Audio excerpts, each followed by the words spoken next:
was the basis for all the FISA warrants. You never sat down and said, I want to talk to Chris Dossier or Chris Steele. If you had talked to Chris Steele, you would have found out that his subsource was Igor Danchenko. That was his primary subsource. Danchenko was not, he wasn't from Russia. He was some guy in Washington, D.C. working for Brookings.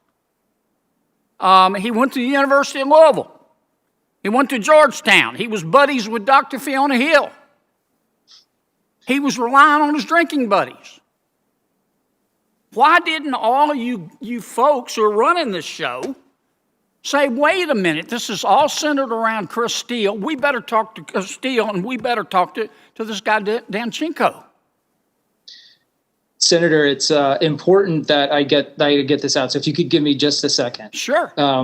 I am not sure that I have now read the report of the subsource interview, and the interviewee's name is still redacted in that report. So I do not feel comfortable acknowledging or confirming or denying any identity that might be associated with that person. His own lawyers said it was him. Here's what it looks like to the American people, Mr. McKay. The FBI didn't even try here, the people making the decisions. You wanted to investigate Trump. I mean, this is a nominee for President of the United States. You've already investigated the other one and potentially screwed up her campaign. And so you get the Steele dossier. You don't sit down, you personally, and Comey, you don't talk to Chris Steele. You don't even ask questions about where he got his information. Had you done that, you would have found that he got it from Danchenko. Danchenko's a jellyhead. Okay, he doesn't know what he's talking about. And it all would have come apart. But you never looked. And it sort of looks like you didn't want to. Is that a question? Yes, sir. Yeah. So I can't possibly disagree more strongly with the way you framed that question. That while it is true that I never sat personally with Mr. Steele or any of his alleged sources, our team spent a great deal of effort interviewing him, interviewing other people that they thought were relevant, and trying to get to the bottom of the material that he provided.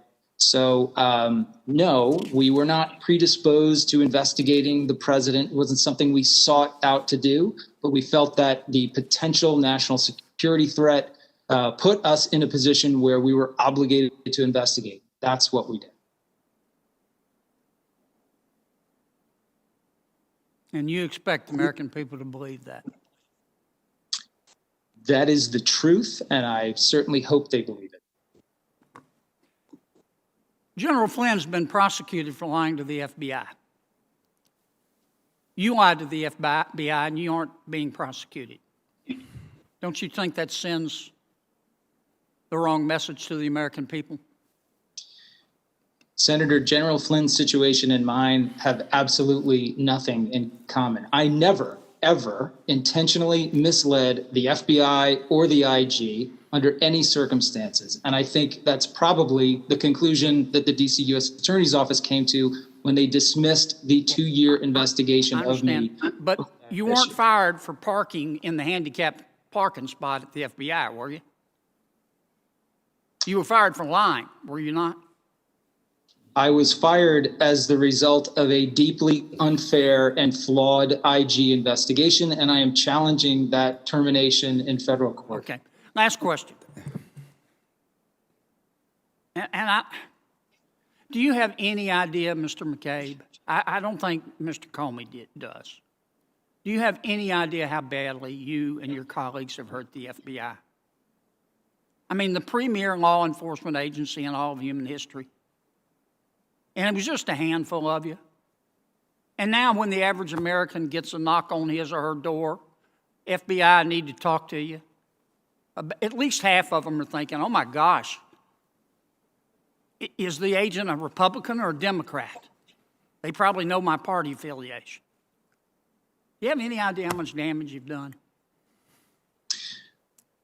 Sir, my colleagues and I never took any action to undermine our effectiveness, undermine our oath to this Constitution and the American people, and the work that we did for the FBI. I deeply regret how politicized the FBI has become in light of the rhetoric and the relentless attacks levied upon it over the last 4 years. And I have great faith that my former colleagues will continue to do their work and ignore those sort of baseless attacks. Well, at best, what you and Mr. Coleman and the others did, at worst, it was intentional. And I don't know what's in your head or your heart, but I can tell you what it looked like to the American people, at the very minimum. An incompetence tsunami. And they're thinking, how did these guys make it through the birth canal? That's all I got, Mr. Chairman. Thank you. Just to put a fine point on this, and we'll let you go, Ms. Gabe. Thank you for coming. Did you have regular meetings with the people in charge of Crossfire Hurricane? We had regular meetings, we had impromptu meetings, or a lot of meetings. You took it seriously, is that correct? I think everybody took it seriously. Okay. So was Peter Strzok your main source of information?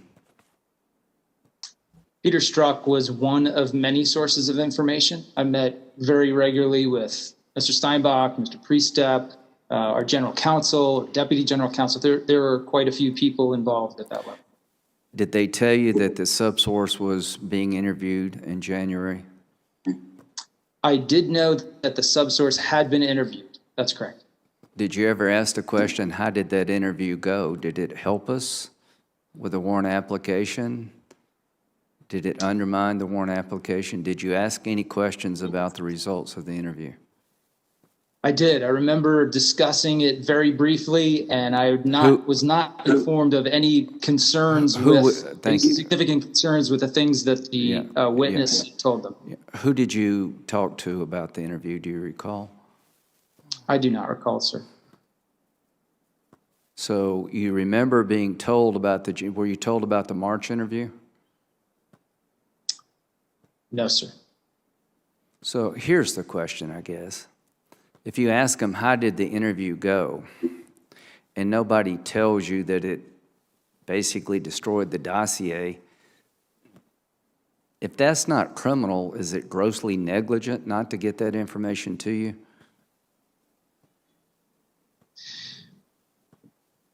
I think that the case team should have had much more detailed conversation within themselves and also with the department attorneys who are writing the FISA. Is the blame? So, Senator, I think the information that they included in the FISA package about that interview, albeit wildly misleading, I think it reflects how they thought about the interview at that time. And I think they didn't think about it critically enough.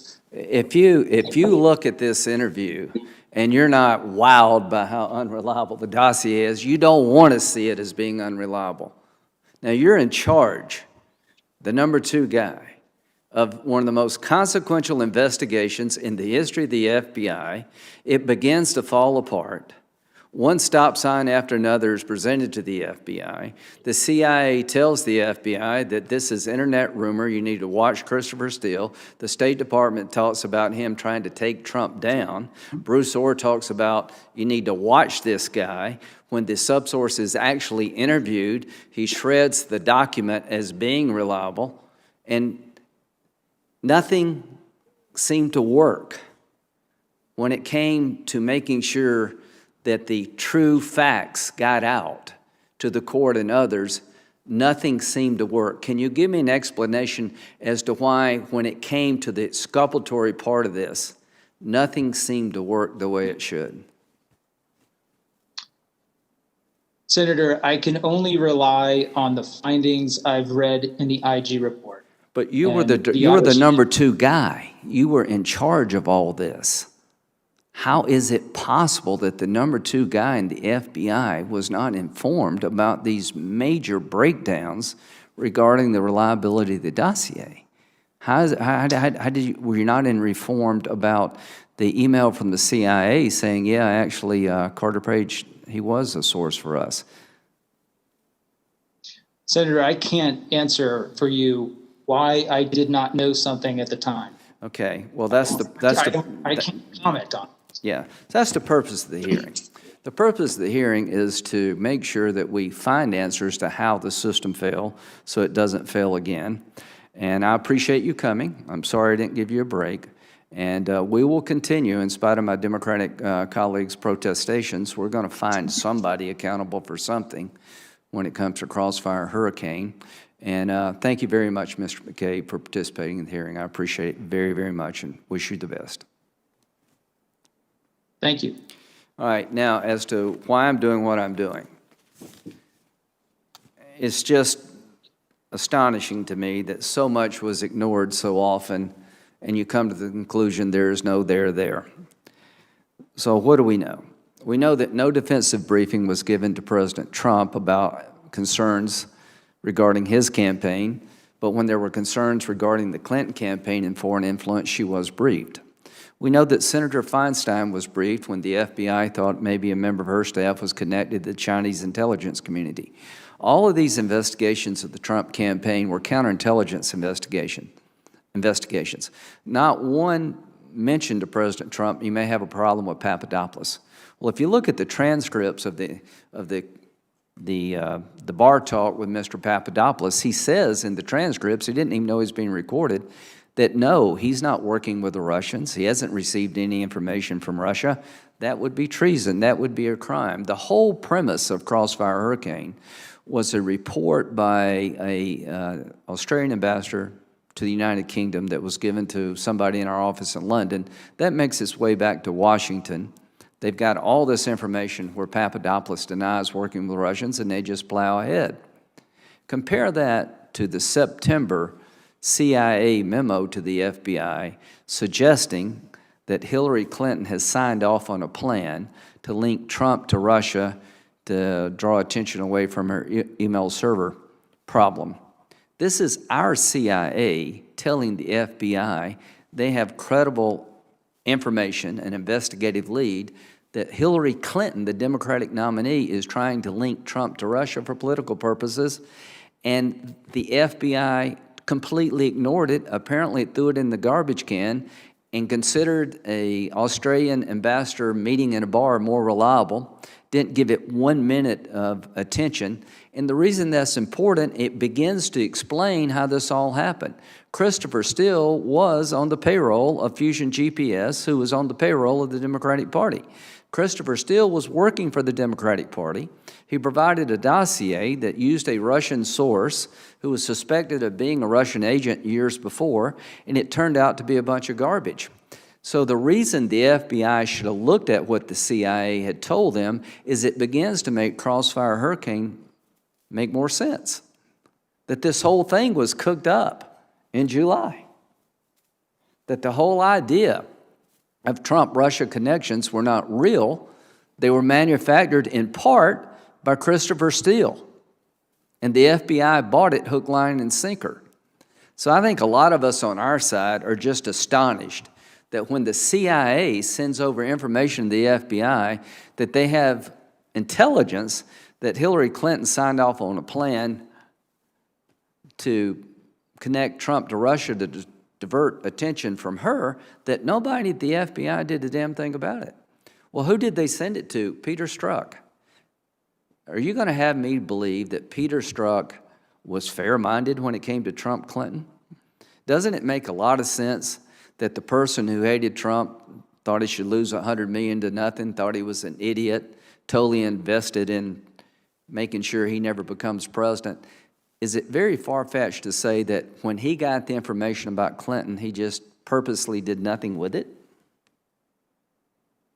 How do you explain a system this out of control?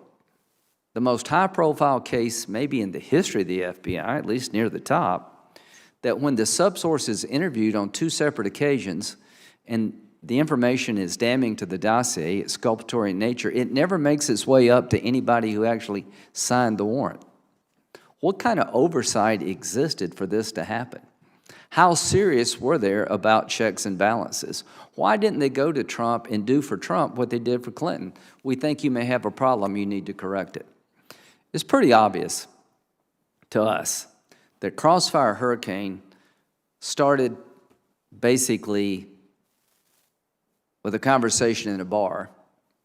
It took on a life well beyond what the evidence would require, that every time it was supposed to come to an end, it kept going. Every time they received some information that made the whole premise of the case unreliable, they ignored it. When it comes to General Flynn, in January the 4th, the professionals wanted to close out the case against General Flynn because there was no there. It was the 7th floor that kept it going. They tricked General Flynn into talking without a lawyer, without going to the White House. Sally Yates said they should have defensively briefed the president if they had a concern with General Flynn. They chose not to. They set him up and acted very dishonorably toward General Flynn.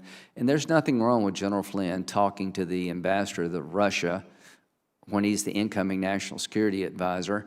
And the conversations are recorded, and there's not one word in there to suggest that General Flynn had been an agent of the Russians at any time. And they've basically tried to ruin the man's reputation. The professionals, January the 4th, took a hard look at General Flynn and found nothing there.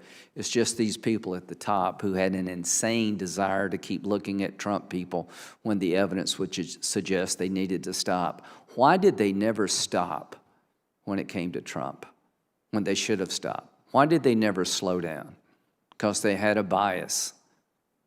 They really were in the tank when it came to Trump being a Russian agent. No matter what the evidence said, they were going after this guy because in their mind he wasn't worthy.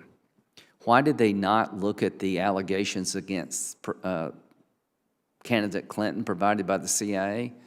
It would undercut the narrative. This wasn't an investigation that was unbiased. This was an investigation that was out of control. The people in charge of it were deeply biased. Their actions proved more than any direct evidence of their bias. Every time they had a moment to reflect, they moved forward. Every time exculpatory information was provided, they ignored it or altered it criminally. It's no accident to the American. It's no accident, in my view, that all this happened. This is not a series of random mistakes. This was a concerted effort to keep an investigation going that should have stopped, that should have slowed down. And what's the damage done? They manipulated the FISA court to keep a warrant process going that should have stopped months ago. They created a cloud over the FBI about political bias that lingers to this day. Lawyers are being prosecuted for manipulating evidence to keep a warrant application alive. They were told about information from the CIA that maybe this was all part of a political scheme of the opponent. They ignored it. They knew that the Christopher Steele dossier was suspect. They knew that the source was a prior suspected Russian agent, and they kept going and going and going. And they never at one moment gave President Trump a briefing that every other candidate should expect. If you think somebody in my office is doing something wrong, I would like for you to tell me so I can fix it. They weren't trying to protect Trump. They weren't trying to protect his campaign from foreign influence. They were trying to undercut the president. They were trying to keep an investigation going against a president, a candidate they despised. They had one standard for Trump, vastly different than that of candidate Clinton. And my Democratic colleagues say, let's move on. To this day, years later, I've yet to find one person who will take responsibility for manipulating the FISA court. I didn't know. If I knew then what I know now, I wouldn't have signed it. So who are we to blame? Is it somebody at the bottom of the pyramid who had all this exculpatory information and for some reason didn't share it? Is that what the system's come down to? Blaming somebody at the bottom? They take responsibility in name only. They don't seem to appreciate the gravity of damage done to the FBI and to the investigative process. When they say, no, of course I wouldn't have signed that warrant. These are the people, Comey and McCabe, not Rosenstein and Yates, who are actually in charge of gathering the information. They're in charge of the investigative part of obtaining a FISA warrant. They gather the facts, and the lawyers at DOJ decide whether or not to pursue a warrant. The people in charge of this investigation were notified by the CIA that this may have been a plot cooked up by the Democratic candidate to blame Trump for being involved in Russia when he wasn't. They completely ignored it. And when they were hit hard by the facts that the dossier was a bunch of garbage, it just magically never made it up to their desk. Everything bad about Trump made it to their desk. Everything exculpatory about the Trump campaign never made it to their desk. How dumb do they think we are? This committee is not through.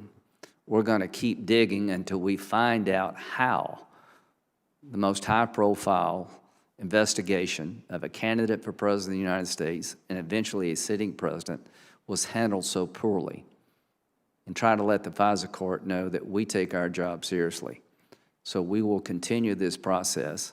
People need to be fired, and I think the criminality here needs to be looked at. I find it very difficult to believe that this exculpatory information was not withheld from the court on purpose. We know Kleinsmith changed exculpatory information. We caught him. There's somebody else out there that probably knows. The system rejected the exculpatory information. They just didn't ignore it. To be continued. Thank you. Hearing is adjourned.